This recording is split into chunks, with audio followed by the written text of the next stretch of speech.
দেশের প্রথমবারের মতো রাজশাহী জেলার দুটি গুরুত্বপূর্ণ জলাভূমিকে জলাভূমি নির্ভর প্রাণী অভয়ারণ্য হিসেবে ঘোষণা করেছে সরকার।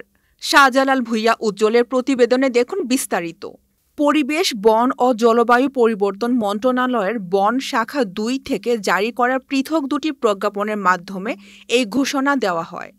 ঘোষণাকৃত অভয়ারণ্য দুটি হল রাজশাহী তানোর উপজেলার বিলজুয়ানা মৌজার ১.৬৫ একর জলাভূমি এবং গোদাগাড়ী উপজেলার বিলভালা মৌজার ১৫.০৮ একর জলাভূমি।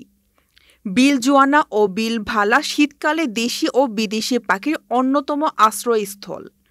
এসব বিলে কালেম, কোরা, ডাহু, গুড়গুড়ি, জলপিপি, জলময়ূরসহ দেশি জলচর পাখির পাশাপাশি বালিহাঁস, পাতি সরালি, বড় সরালি, পিয়াং হাঁস, খুন্তে হাঁস, ভূতি হাঁসসহ বিভিন্ন প্রজাতির হাঁস দেখা যায়।